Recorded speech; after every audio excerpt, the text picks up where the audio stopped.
Praise the lord.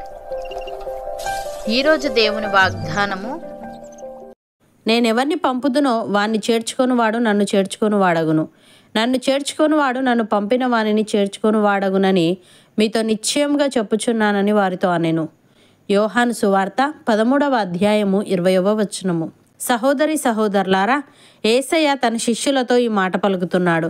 ఆయన ఎవరిని పంపుతాడో వారిని చేర్చుకొనివారు ఆయనను చేర్చుకొని వారగుదురని, ఆయనను చేర్చుకొని వారు ఆయనను పంపిన తండ్రిని చేర్చుకొని వారగుదురని ఇక్కడ తెలియజేస్తున్నాడు.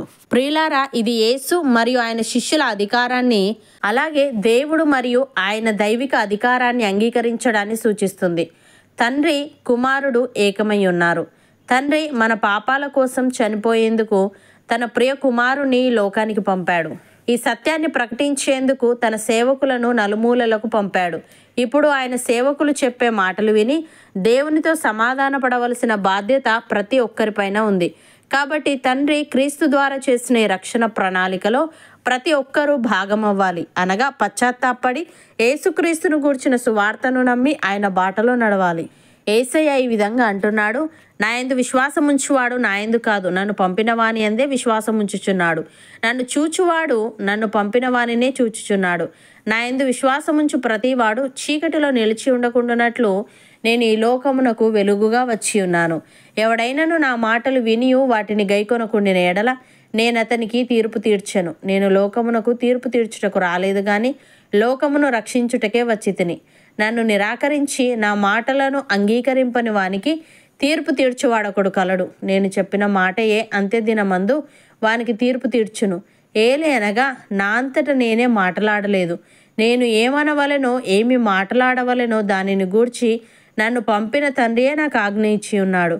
మరియు ఆయన ఆజ్ఞ నిత్య జీవమని నేను ఎరుగుదును గనుక నేను చెప్పు సంగతులను తండ్రి నాతో చెప్పిన ప్రకారము చెప్పుచున్నాను అని.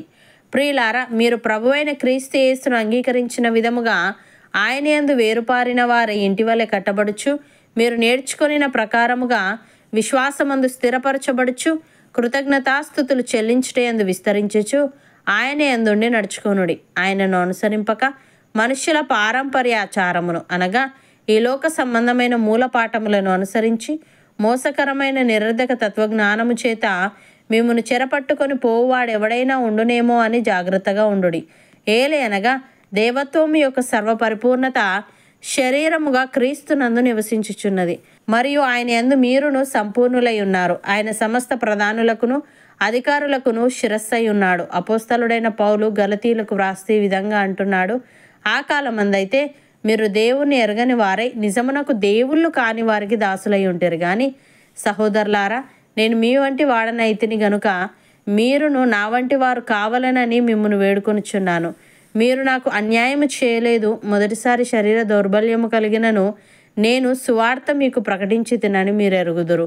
అప్పుడు నా శరీరములో మీకు శోధనగా ఉండిన దానిని బట్టి నన్ను మీరు తృణీకరింపలేదు, నిరాకరింపనైనను లేదు. గాని దేవుని దూత వలను క్రీస్తు యేసును వలెను నన్ను అంగీకరించితిరి.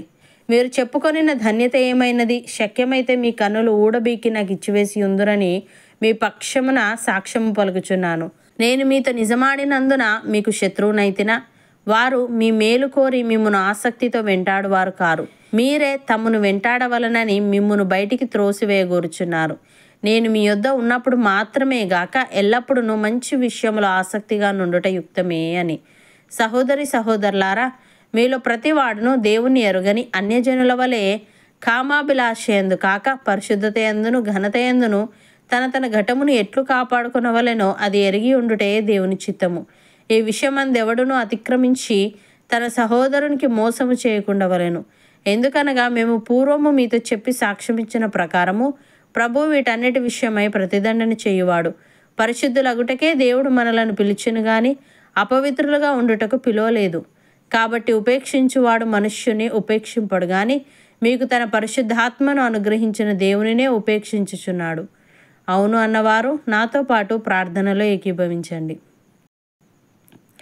పరిశుద్ధుడా, ప్రేమగల తండ్రి, జీవముగల నా యేసయ్య, నీవు పంపిన వారిని చేర్చుకొనివాడు నిన్ను చేర్చుకొనివాడగునని, నిన్ను చేర్చుకొనివాడు నిన్ను పంపిన వారిని చేర్చుకొనివాడగునని నీవు తెలియజేశావు. దేవా, మేము నీ సేవకుల మాటలు విని అనగా నీ వాక్యము విని నీ యందు విశ్వాసముంచి నీవిచ్చే రక్షణను పొందుకునే వారంగా ఉండుటకు సహాయము దయచేయమని, మేము నిన్ను అంగీకరించిన విధముగా నీ యందు వేరుపారిన వారమై ఇంటి వలె కట్టబడుచు మేము నేర్చుకొనిన ప్రకారముగా విశ్వాసమందు స్థిరపరచబడుచు కృతజ్ఞతాస్థుతులు చెల్లించుటయందు విస్తరించుచు నీ యందుండి నడుచుకొనుటకు కృపచూపమని, పరిశుద్ధత యందును ఘనత యందును మా ఘటమును ఎట్లు కాపాడుకొనవలెనో అది ఎరిగి ఉండే ఆత్మీయత మాలో ప్రతి ఒక్కరికి నీవే దయచేయమని యేసుక్రీస్తు నామమున ప్రార్థిస్తున్నాము తండ్రి. ఆమెన్.